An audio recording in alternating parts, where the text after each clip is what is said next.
Dan Illman, Mike Beer, the feature race at Aqueduct on Saturday is the Jimmy Winkfield Stakes. It's $100,000 for 3-year-olds going 7/8 of a mile. And let's take a peek at this field. Mike, pretty evenly matched group. Linda Rice has the 3 Montauk Traffic, but the morning line favorite is the 6 Quixotic, who won last time out in a snowstorm. Quixotic has the top figure. I wouldn't be surprised if Linda's horse wound up going off favorite. I wouldn't be surprised if Secret Rules took a lot of money as well down inside. It's sort of a wide open race. Let's take a look at the Timeform U.S. pace projector for this race. The 2 Secret Rules does have good early speed for Bill Mott, and I would expect this horse to make the running. Johnny Ritt is also fast, but Secret Rules has him outposted from a pace standpoint, and I would think Junior Alvarado's going to go. Listen, if it ain't broke, don't fix it. He's been on the lead in his last 2. I didn't think he necessarily went fast paces in those races, but he does have speed from the inside. The number 1 is News to Me. This horse is a multiple stakes winner. 1 stakes victory over the Tapeta at Presque Isle Downs, 1 at Laurel Park. Tried to make it 3 in a row most recently at Parks, going to 7 in the Pennsylvania Nursery. We'll watch the race right now. News to Me is the gray down towards the inside, and he kind of only finishes with even interest after pushing the early pace, Mike. Do you think he's kind of reached his plateau already as a horse in the mid-70 buyer range? Yeah, I wonder. I mean, this is his 3-year-old debut. Maybe he'll take a step forward.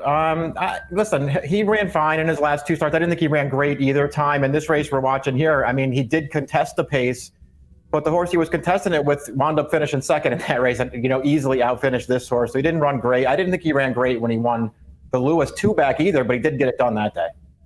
Number 2 is Secret Rules. He's gone gate to wire in his last 2 races for Bill Mott. He's a Triple Crown nominee. Let's watch his most recent race. He dusts off Polar Bear Pete, who's also in this race. Secret Rules was 4-5. We see him on the lead. He just changes leads, and now he's off to the races. He's going to win by almost 9 lengths. And I like the fact that the buyers keep moving forward for Bill Mott. I'm really not worried about the 7 furlongs here. And if they leave him alone early, he can make this field pay.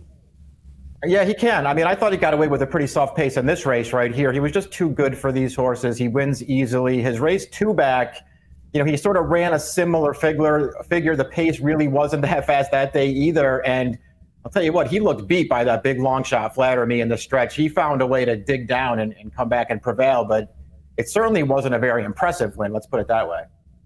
I was very surprised to see the 3 Montauk Traffic make his career debut at Laurel going 7 furlongs. He just completely missed the break that day, and you want to draw a line through the race. But we know Linda Rice's prowess with second-time starters. Linda brought this horse back up to New York, and I thought he ran very well. He didn't break well again, and he ended up in behind horses turning into the stretch. But watch this agility from the 3 Montauk Traffic. He's in behind horses, and he's going to angle real sharply down to the inside. And once he spies that opening, he finishes this race off very nicely. He is bred to go on for more distance. It's all about the break for Montauk Traffic. If he can break with this field, he can come running late. Yeah, I agree. He can't really afford another mistake, but he was better from the gate last time, and you see how easily he won that. I mean, he's had a really nice trip in here, but I mean, he also really ran well, I thought. We're used to seeing these Linda Rice second-time starters take a step forward. This horse took a huge step forward. Number 4 is Old Chestnut. This is going to be the dirt debut for Old Chestnut, who's a stakes winner sprinting on the turf for Mark Cassey. And if you look at the pedigree, seems fine for the dirt. He's by Speightstown. The Speightstowns can do anything. The Damn Poollands won the Grade 1 Ruffian on the dirt. This horse is a full brother to a stakes place turf horse, but I'm not going to rule out the surface. I think the surface is going to be okay. I just wonder what kind of form he's in right now. I agree with everything you said. I'm actually very interested in seeing how he does here, because he just feels like the kind of horse who could sort of get lost as he makes the surface switch. But he just might be better as a dirt horse. You never know. I mean, he was okay to start his career on turf. I don't love his last, 2 or 3 races, but, maybe he's just been waiting for the surface switch all along. I'm going to use this horse.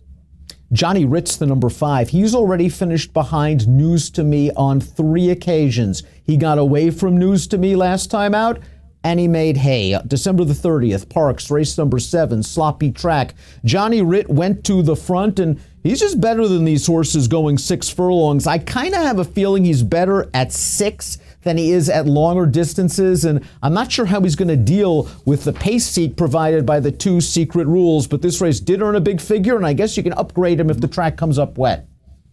Yeah, I would certainly do that. It does sort of feel like he maybe just really took a step forward on the wet track, because when you go back to his prior races, he just really wasn't competitive, and he was certainly no match for News to Me.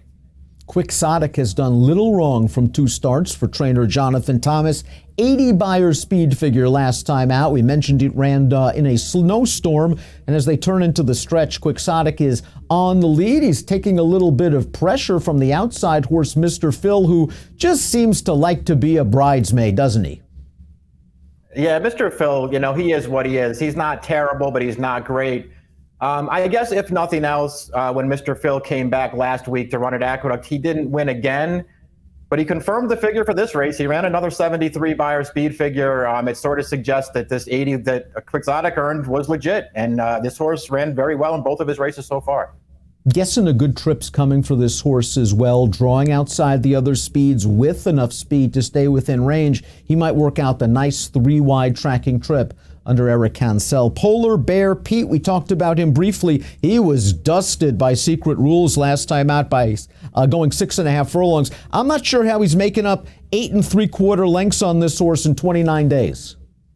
Yeah, it seems like it's a pretty tall ask for this horse. He's a little slow on the way in, but there wasn't a lot of pace in that race last time. Independence Hall before that, 3 Technique before that.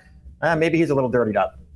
And a bullet workout on January the 31st will give you some hope on a 30-1 shot. Let's take a look at our top pick for the Jimmy Winkfield Stakes. We both like the way Montauk Traffic overcame a little bit of traffic last time out in his maiden special weight. The pace, I think, is going to be solid in this race. And if he breaks with the field, or at least close to it, I think he's going to come running. We both like him on top.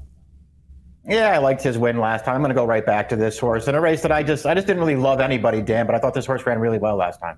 But you're going to try to get the stranger on dirt, Old Chestnut, into the number. He's your second pick.